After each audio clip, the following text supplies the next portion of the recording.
नमस्कार आप सभी को। बिहार राज्य विशेष के इस सेशन में स्वागत करता हूं मैं आप सभी का। आज का यह सेशन आपके लिए महत्वपूर्ण है क्योंकि आज हम एक टॉपिक विशेष पर चर्चा करने जा रहे हैं और टॉपिक का नाम है ब्रिटिशकालीन प्रमुख अधिनियम, important act of British period. यहाँ से प्रश्न लगातार सभी वर्ल्ड एग्जाम में, सभी पीसीएस एग्जाम में और सभी आईएएस एग्जाम में पूछे जाते हैं, तो इसलिए इसको ध्यान में रखते हुए इस टॉपिक को अच्छे से कवर करना है और रेगुलर बेसिस पे इस प्रकार के टॉपिक आपको यूट्यूब चैनल पर मिल रहे हैं, उसको रेगुलर बेसिस पे देखते हुए चलना है। आपको यहाँ पे इतिहास के भी टॉपिक मिल रहे हैं, आपको यहाँ पे साइंस के भी टॉपिक मिल रहे हैं, तो जो भी टॉपिक मिल रहे हैं वो महत्वपूर्ण है, उसको डेली बेसिस पे कवर करते हुए आगे बढ़िए।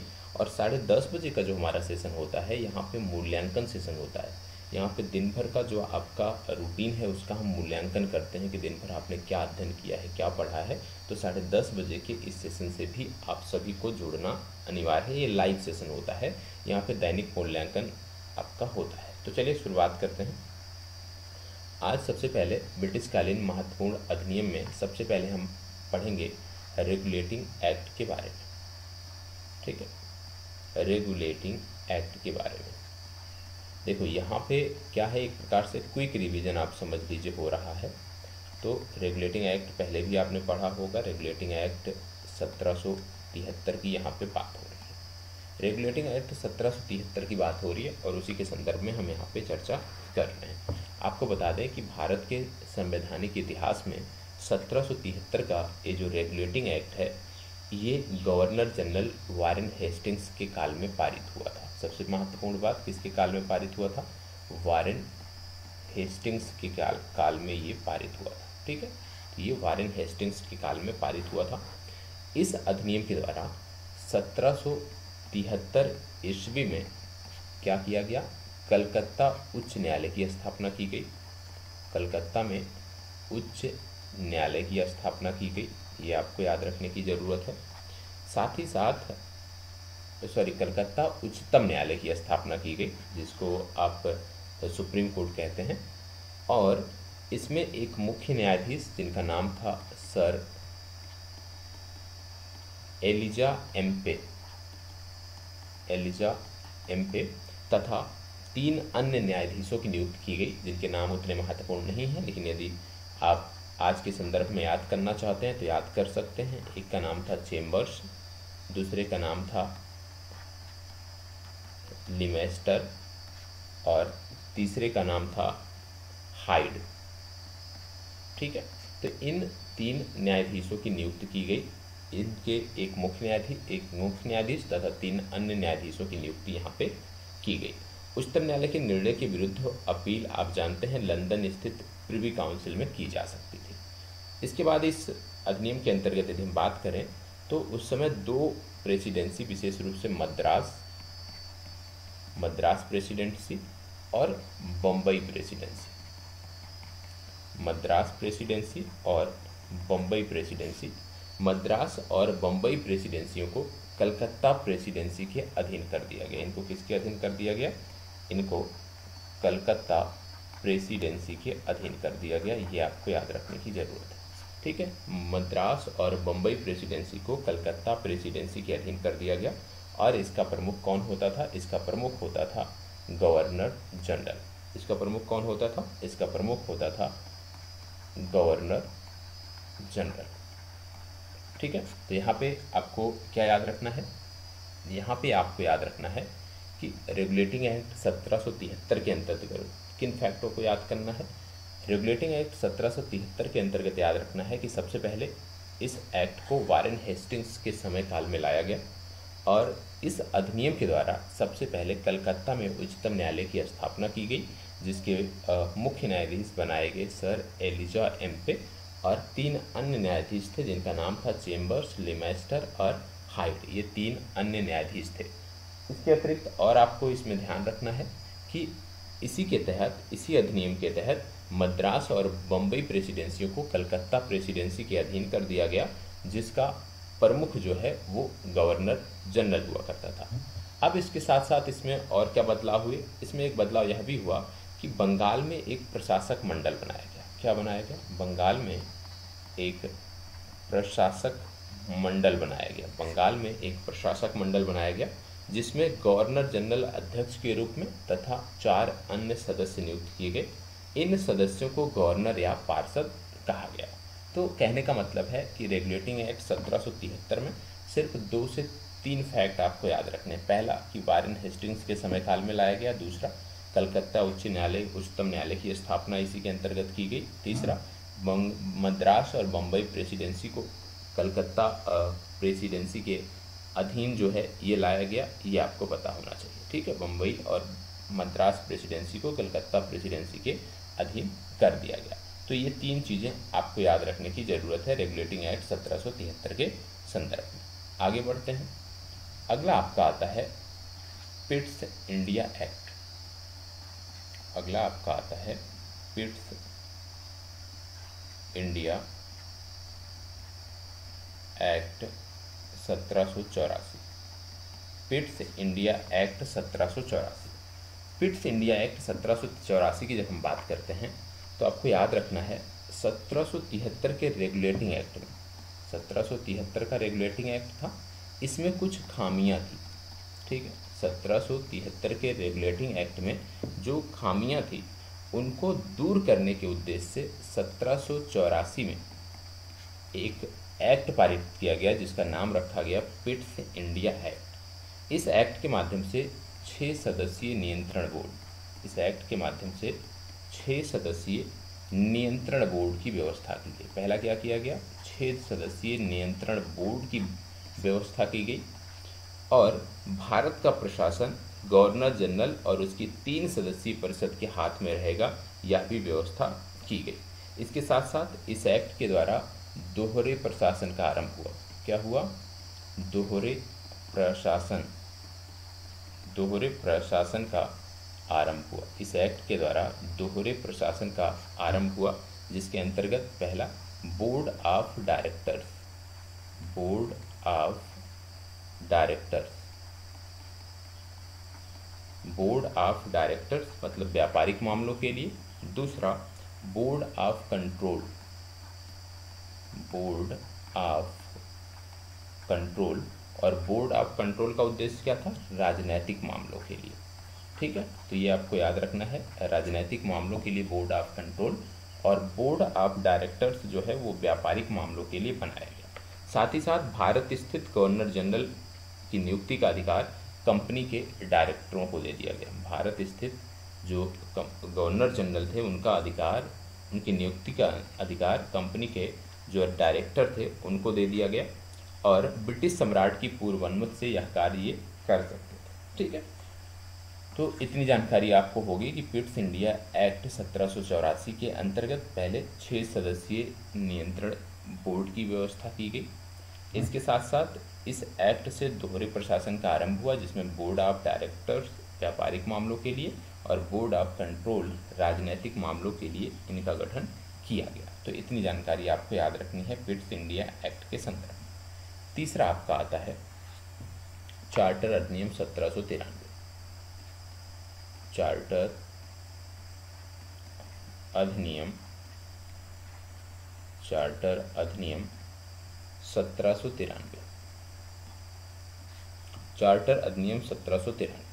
चार्टर अधिनियम 1793 की बात करें तो कंपनी का जो व्यापारिक अधिकार था, याद रखिएगा, कंपनी का व्यापारिक अधिकार, कंपनी का व्यापारिक अधिकार 20 वर्षों के लिए बढ़ा दिया गया। ठीक है, कंपनी का व्यापारिक अधिकार क्या किया गया, 20 वर्षों के लिए बढ़ा दिया गया। और पहला, कंपनी का व्यापारिक अधिकार 20 वर्षों के लिए बढ़ा दिया गया। दूसरा, मुख्य सेनापति को गवर्नर जनरल की परिषद का स्वतः ही सदस्य होने का अधिकार नहीं होगा, इसकी भी यहाँ पे व्यवस्था की गई। तो सिर्फ इतना याद रखिएगा, सिर्फ इतना याद रखिएगा कि इसमें क्या हुआ, कंपनी का व्यापारिक अधिकार 20 वर्षों के लिए बढ़ा दिया गया। चौथा आपका आता है चार्टर अधिनियम 1813। चार्टर अधिनियम 1813। चार्टर अधिनियम 1813। चार्टर अधिनियम 1813 की बात करें तो यहाँ पर पुनः जो कंपनी का अधिकार था, कंपनी का जो अधिकार था इसको पुनः 20 वर्षों के लिए बढ़ा दिया गया। ठीक है। साथ ही साथ कंपनी का भारत के साथ व्यापार करने का जो एकाधिकार था, भारत के साथ व्यापार का जो एकाधिकार था इसको समाप्त कर दिया गया। ठीक है। और चीन के साथ जो इसका व्यापार था, चीन के साथ जो अभी और चीन के साथ और चाय के साथ, चीन और चाय के साथ जो इनका व्यापारिक अधिकार एकाधिकार था वो अभी बना रहा। तो 1813 में सबसे महत्वपूर्ण बदलाव क्या हुआ कि कंपनी का अधिकार 20 वर्षों के लिए बढ़ा दिया गया, भारत के साथ व्यापार का जो एकाधिकार था उसको समाप्त कर दिया गया। हालांकि चीन और चाय के साथ इनका व्यापारिक अधिकार बना रहा। इसके साथ साथ इसमें और क्या हुआ, जो ईसाई मिशनरी थे, ईसाई मिशनरियों को जो है अब भारत में प्रवेश की छूट मिल गई। ठीक है। साथ ही साथ 1813 के इसी एक्ट के अंतर्गत 1 लाख रुपए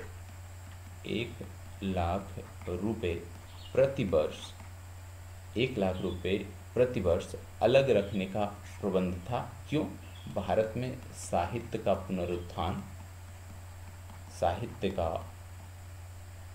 पुनरुत्थान और उन्नति के लिए, साथ ही साथ शिक्षा को प्रोत्साहन के लिए।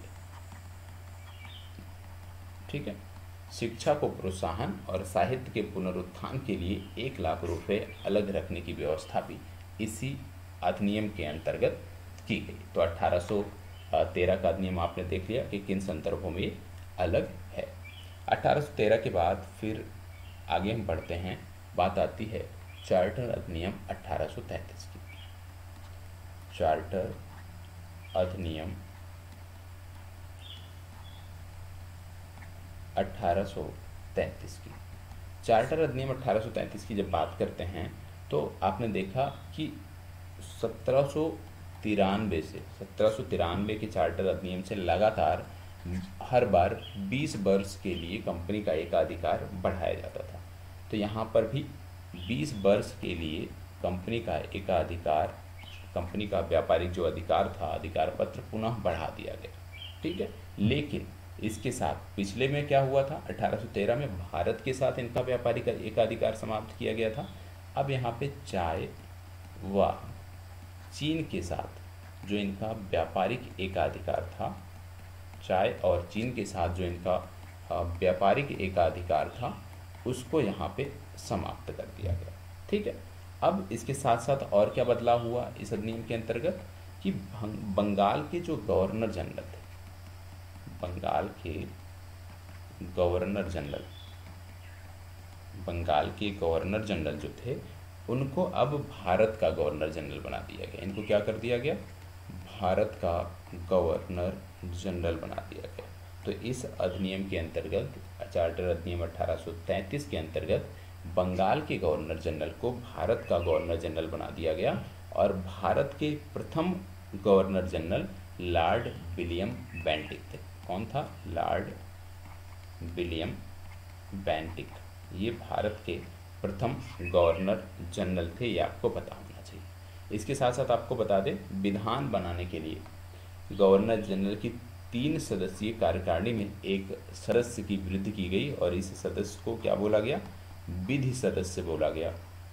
इस सदस्य को विधि सदस्य बोला गया और गवर्नर जनरल की परिषद में पहले विधि सदस्य के रूप में जिनकी नियुक्ति की गई, इनका नाम था लॉर्ड मैकाले। ये भी याद रखना है और ये भी इसी अधिनियम के अंतर्गत किया गया। इसके साथ साथ और क्या इसमें बदलाव किया गया? एक महत्वपूर्ण बदलाव जो अक्सर किताबों में देखने को नहीं मिलता है। क्या किया गया? 1833 ईस्वी के इस एक्ट की सबसे महत्वपूर्ण धारा थी 87। तो धारा 87 द्वारा जाति और वर्ण के आधार पे सरकारी चयन में जो भेदभाव था उसको समाप्त कर दिया गया। तो याद रखिएगा, 1833 ईस्वी के इसी अधिनियम के द्वारा धारा 87 के अंतर्गत जो जाति और वर्ण में भेदभाव के आधार पर सरकारी चयन में आप कह सकते हो सरकारी चयन होता था, उसको अब समाप्त कर दिया गया। मतलब भेदभाव को जाति और वर्ण के आधार पर जो भेदभाव था उसको इसी अधिनियम के द्वारा समाप्त किया गया। इसके बाद बात आती है चार्टर अधिनियम 1853। चार्टर अधिनियम 1853। चार्टर अधिनियम 1853 की जब बात करें तो यहाँ पे विशेष रूप से कंपनी को भारतीय प्रदेशों की सामग्री तथा उसके उत्तराधिकारियों की ओर से ट्रस्ट के रूप में जब तक संसद कोई व्यवस्था ना करे उस समय के लिए अपने अधीन रखने की अनुमति दी गई। इसके साथ साथ इसमें जो महत्वपूर्ण बदलाव हुए वो ये हुए कि डायरेक्टरों की संख्या जो थी वो 24 से घटा के 18 कर दी गई, जिसमें से 6 जो है ये क्राउन द्वारा मनोनीत होते थे। ठीक है, क्राउन द्वारा मनोनीत होते थे। भविष्य में रिक्त स्थानों की पूर्ति प्रतियोगिता परीक्षा के माध्यम से कराई गई। रिक्त स्थानों की पूर्ति प्रतियोगिता परीक्षा के माध्यम से कराई गई और विधि सदस्य को गवर्नर जनरल की कार्यकारिणी परिषद का पूर्ण सदस्य बना दिया गया। जैसे मैकाले थे प्रथम विधि सदस्य, तो अब क्या हो गया कि विधि सदस्य को गवर्नर जनरल की कार्यकारी परिषद का पूर्ण सदस्य बना दिया गया। भारतवर्ष के लिए सर्वप्रथम एक विधान परिषद के गठन की भी व्यवस्था की गई। याद रखिएगा, विधान परिषद के गठन की व्यवस्था भी चार्टर अधिनियम 1853 के अंतर्गत की गई, जिसमें अधिकतम 12 सदस्य थे। ये भी याद रखिएगा, अधिकतम 12 सदस्य होते थे। ये भी आपको याद रखने की जरूरत है। इसके साथ साथ 1853 का अधिकार पत्र ब्रिटिश भारत के इतिहास में अंतिम चार्टर एक्ट था। 1853 का ये जो अधिकार पत्र था ये ब्रिटिश भारत के अंतर्गत अंतिम आप कह सकते हैं चार्टर एक्ट था। ये भी याद रखने की आवश्यकता है। बढ़ते हैं आगे। अगला आ जाता है भारत सरकार अधिनियम 1858। भारत सरकार अधिनियम 1858। भारत सरकार अधिनियम 1858 के अंतर्गत क्या हुआ? सबसे पहले भारत का शासन क्या हो गया? अब क्राउन के अंतर्गत आ गया। भारत का शासन सीधे क्राउन के अंतर्गत आ गया और यह प्रशासन जो है आप कह सकते हो जो वहाँ की शासिका थी, जो महारानी थी, उनके द्वारा नियुक्ति एक 15 सदस्यीय परिषद को सौंप दिया गया, जिसके अध्यक्ष को भारत राज्य सचिव नाम दिया गया। क्या नाम दिया गया? भारत राज्य सचिव नाम दिया गया। ठीक है, ये आपको याद रखना है। जिसके सदस्य को भारत राज्य सचिव नाम दिया गया और भारत राज्य सचिव ब्रिटिश मंत्रिमंडल का एक सदस्य होता था। ये कहाँ का सदस्य होता था? ये ब्रिटिश मंत्रिमंडल का एक सदस्य होता था। राज्य सचिव की 15 सदस्यीय परिषद में जो ये 15 सदस्यीय परिषद थी, इसमें 8 सदस्यों की नियुक्ति क्राउन द्वारा की जाती थी तथा 7 सदस्यों की नियुक्ति बोर्ड ऑफ डायरेक्टर्स द्वारा की जाती थी। ठीक है, बोर्ड ऑफ डायरेक्टर्स द्वारा ये की जाती थी। परिषद के सदस्यों में कम से कम आधे ऐसे व्यक्ति होने चाहिए जो 10 वर्ष तक सरकारी सेवा में रह चुके हों और वो भी भारत में रह चुके हों। भारत में 10 वर्ष तक सरकारी सेवा में रह चुके हों। अब इसके अंतर्गत एक महत्वपूर्ण बदलाव क्या हुआ कि जो अभी तक हम गवर्नर जनरल पद देखते थे वो अब कन्वर्ट हो गया वायसराय में। गवर्नर जनरल को नाम क्या दे दिया गया? गवर्नर जनरल को नाम दे दिया गया वायसराय और ये सीधा क्राउन का प्रतिनिधि होता था। ठीक है, ये क्राउन का प्रतिनिधि होता था। ठीक है, ब्रिटिश भारत का प्रथम वायसराय कौन था? जिनका नाम था Lord Canning. Lord Canning British Bharat के प्रथम वायसराय थे। 1856 से लेकर के 1862 तक इनका कार्यकाल रहा था। ठीक है, चलिए आगे देखते हैं। भारत सरकार अधिनियम के बाद अगला जो आता है वो है भारत परिषद अधिनियम 1861। भारत परिषद अधिनियम 1861।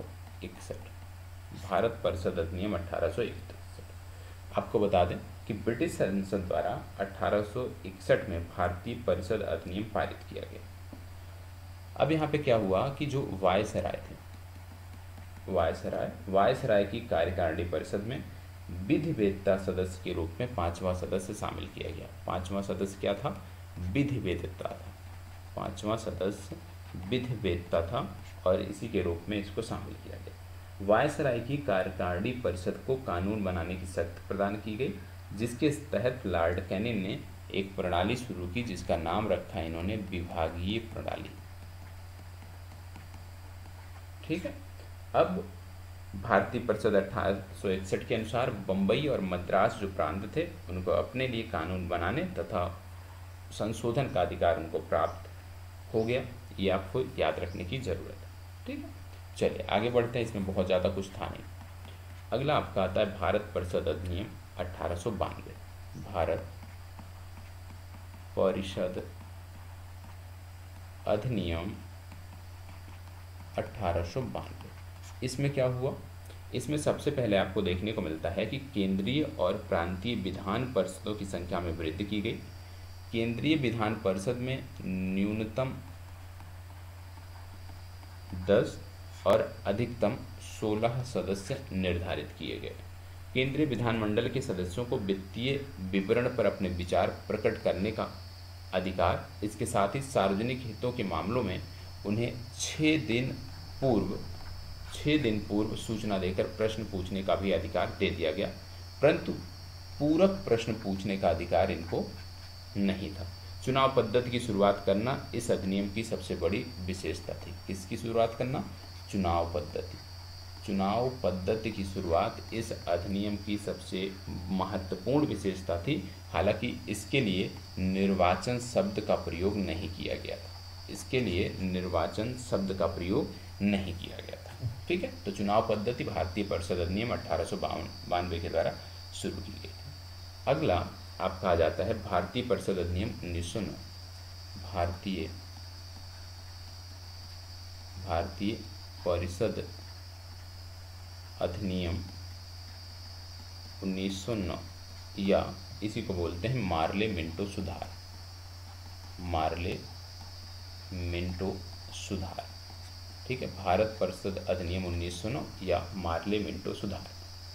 आप जानते हैं अक्टूबर 1906 में पेश की गई एक समिति की रिपोर्ट थी जिसका नाम था अरुडेल समिति। याद रखिएगा, ये बहुत महत्वपूर्ण है, अरुडेल समिति। और अरुडेल समिति की इसी रिपोर्ट के आधार पर फरवरी 1909 में एक विधेयक तैयार कर ब्रिटिश संसद में प्रस्तुत किया गया और इसे मार्लो मिंटो सुधार कहा गया। इसमें क्या हुआ? इसमें सबसे पहले केंद्रीय विधान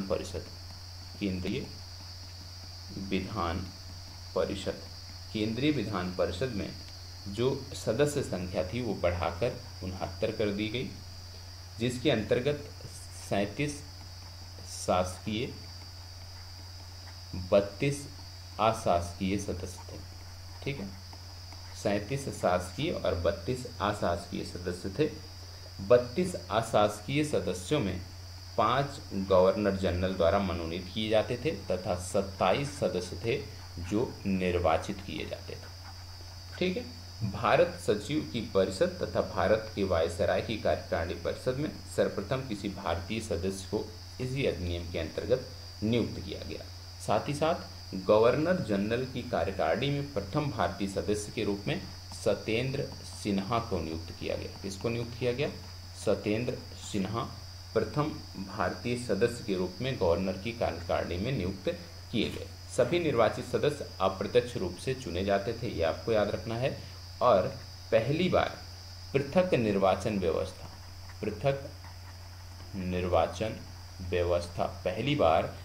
निर्वाचन व्यवस्था का प्रारंभ तथा मुसलमानों के लिए पृथक सांप्रदायिक प्रतिनिधित्व प्रणाली की शुरुआत भी इसी अधिनियम के द्वारा की गई। तो इसकी सब 2 महत्वपूर्ण क्या क्या फैक्ट हैं?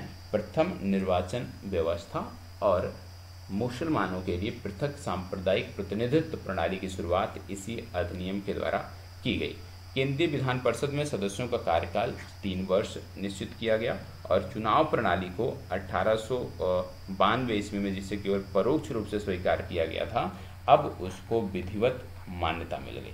तो इसमें जो सबसे ज़्यादा प्रश्न पूछे जाते हैं, यही पूछे जाते हैं कि किस समिति की संस्तुति पर ये आया, तो अरुडेल समिति की संस्तुति पर आया। केंद्रीय विधान परिषद की सदस्यों की संख्या इसके द्वारा कितनी हो गई, 69 हो गई। और प्रथम भारतीय सदस्य कौन बने गवर्नर जनरल की कार्यकारिणी के, तो ये बने सत्येंद्र सिन्हा। और इसमें क्या हुआ, पृथक निर्वाचन तथा सांप्रदायिक निर्वाचन जो है उसको स्वीकार किया गया। तो ये महत्वपूर्ण इसके फैक्ट थे। इसके बाद बात आता है भारत सरकार अधिनियम 1919। भारत सरकार अधिनियम 1919, या इसी को दूसरे नाम से जानते हैं मॉन्टेगू चेम्सफोर्ड सुधार। ठीक है, मॉन्टेगू चेम्सफोर्ड सुधार। आपको बता दें कि 1918 ईस्वी में मॉन्टेगू चेम्सफोर्ड रिपोर्ट 1919 ईस्वी के भारत सरकार अधिनियम के आधार पर बनी थी। ठीक है, 1919 के अधिनियम में पहली बार उत्तरदायी शासन का शब्द प्रयोग किया गया। उत्तरदायी शासन, इस शब्द का प्रयोग सबसे पहले, या इसी को इंग्लिश में बोलते हैं रिस्पॉन्सिबल गवर्नमेंट। तो रिस्पॉन्सिबल गवर्नमेंट या उत्तरदायी शासन का प्रयोग पहली बार इसी अधिनियम के द्वारा किया गया। प्रांतों में उत्तरदायी सरकार की स्थापना के लिए द्वैध शासन, याद रखिएगा, द्वैध शासन की शुरुआत इसी के अंतर्गत हुई। प्रांतीय सरकार के सभी विषयों को 2 श्रेणियों में विभाजित कर दिया गया। पहला था हस्तांतरित और दूसरा आपका हो गया आरक्षित। इन 2 श्रेणियों में इसको बदल दिया गया। साथ ही साथ स्थानीय स्वशासन, शिक्षा, समाज कल्याण, सार्वजनिक स्वास्थ्य, ये सब जो थे ये आरक्षित श्रेणी में रखे गए। और प्रांतों में संवैधानिक तंत्र विफल होने पर गवर्नर राज्य के प्रशासक एवं हस्तांतरित विषयों का दायित्व अपने ऊपर ले सकता था। भारत सचिव तथा गवर्नर जनरल आरक्षित विषयों में आवश्यकता पड़ने पर हस्तक्षेप कर सकते थे, परंतु उन्हें हस्तांतरित विषयों में हस्तक्षेप का अधिकार नहीं था। मताधिकार में वृद्धि कर दी गई तथा सांप्रदायिक निर्वाचन पद्धति का जो है और विस्तार इसके अंतर्गत किया गया। इसमें एक चीज़ और याद रखिएगा कि इसी अधिनियम के तहत महिलाओं को भी वोट देने का अधिकार दिया गया। महिलाओं को मतदान का जो अधिकार था वो इसी 1919 के भारत सरकार अधिनियम के अंतर्गत मिला। साथ ही साथ केंद्रीय विधानसभा जो थी उसको द्विसदनीय बना दिया गया। दोनों सदनों में गैर सरकारी सदस्यों के बहुमत का प्रत्यक्ष निर्वाचन प्रणाली द्वारा चयन करने का प्रावधान रखा गया। केंद्रीय विधानसभा को निम्न सदन कहा जाता था, जिसमें लगभग 145 सदस्य थे, और उच्च सदन तथा राज्य परिषद की जो सदस्य संख्या थी वो थी 60।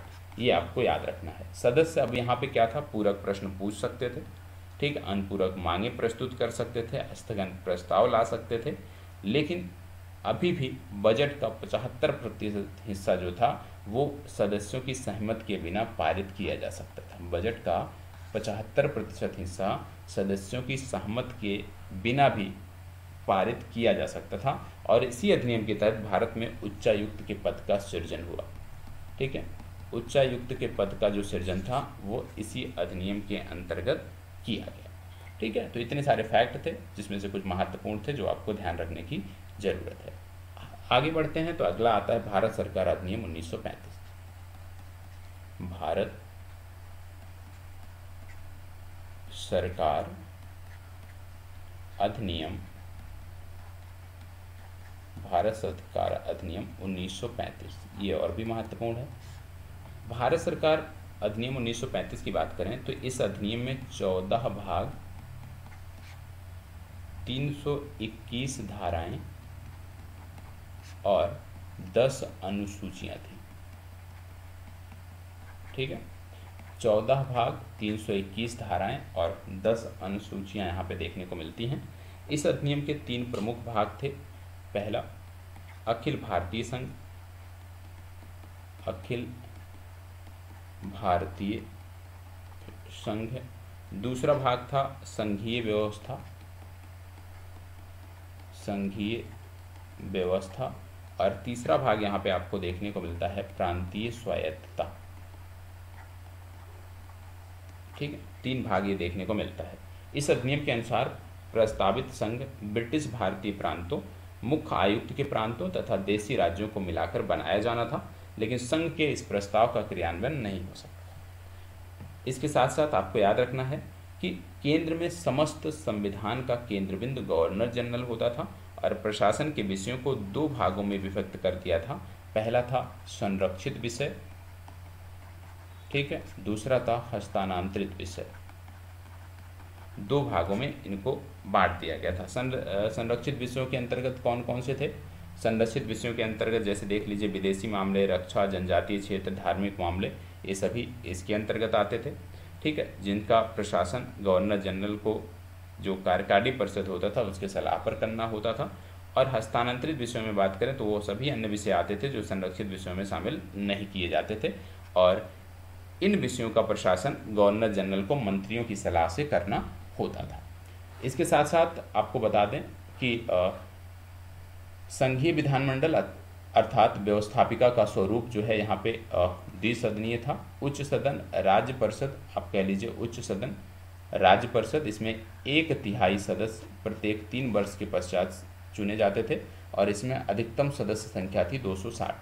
संघीय सभा का कार्यकाल जो था वो 5 वर्ष का हुआ करता था। इसके सदस्यों में से 250 प्रांतों के और 125 रियासत से आते थे। इस अधिनियम द्वारा प्रांतों को स्वायत्तता भी प्रदान की गई। संघीय न्यायालय की स्थापना भी इसी के अंतर्गत की गई। संघीय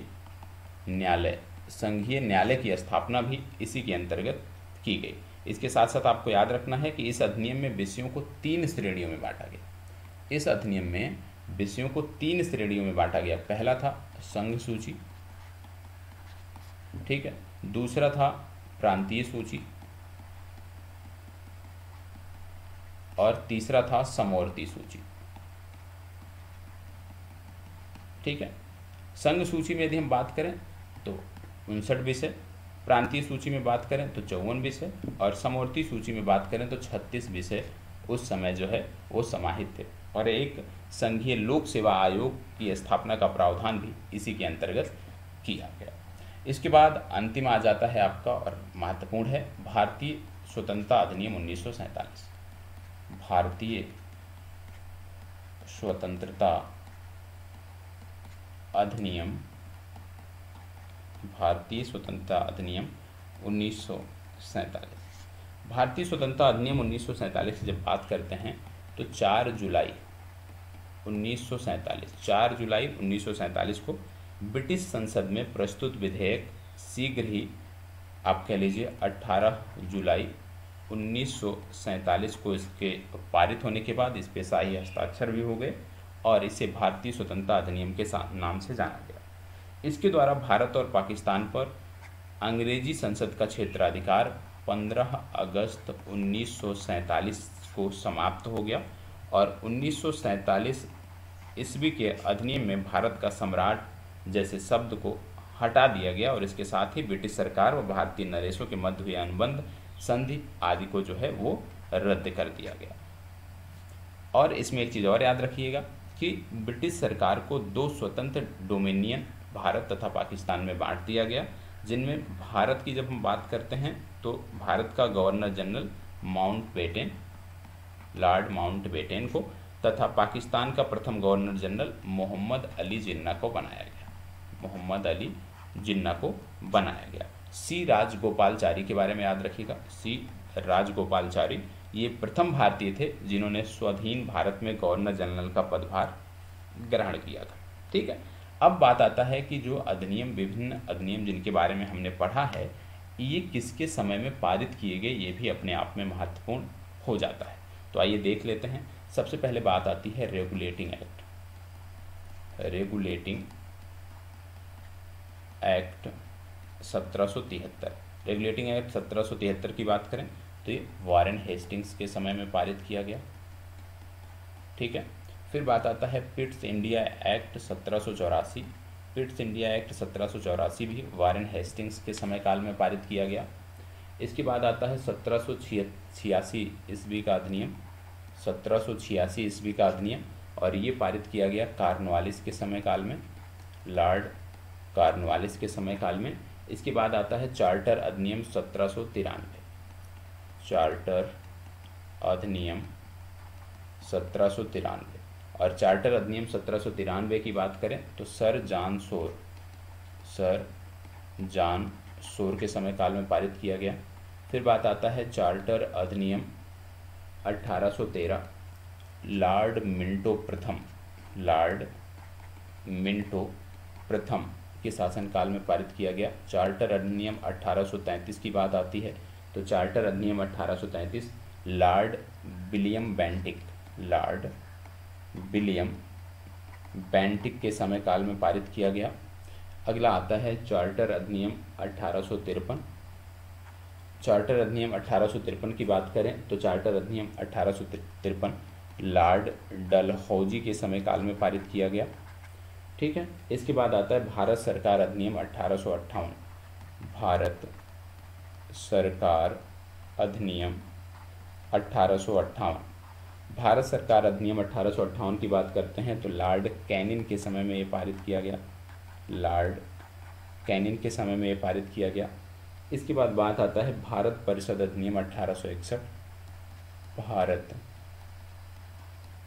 परिषद अधिनियम 1861। भारत परिषद अधिनियम 1861 की बात करें तो ये भी लॉर्ड कैनिन के समय में पारित किया गया। इसके बाद आता है भारत परिषद अधिनियम 1892। ये पारित किया गया लॉर्ड लैंसडाउन के समय काल में, लॉर्ड लैंसडाउन के समय काल में। इसके बाद पुनः आता है भारत परिषद अधिनियम 1909, लॉर्ड मिंटो द्वितीय के शासनकाल में। अगला आता है भारत सरकार अधिनियम 1919। भारत सरकार अधिनियम 1919 ये पारित किया गया लॉर्ड चेम्सफोर्ड के समय काल में, लॉर्ड चेम्सफोर्ड के समय काल में। अगला आता है भारत सरकार अधिनियम 1935। ये पारित किया गया लॉर्ड विलिंगडन के समय काल में, लॉर्ड विलिंगडन के समय काल में। और फिर लास्ट में आता है भारतीय स्वतंत्रता अधिनियम 1947 जो कि पारित किया गया लॉर्ड माउंटबेटन के समय काल में। ठीक है, तो ये भी याद रखने की ज़रूरत है, यहाँ से भी प्रश्न आपकी परीक्षाओं में पूछे जाते हैं। तो आज के लिए इतना ही।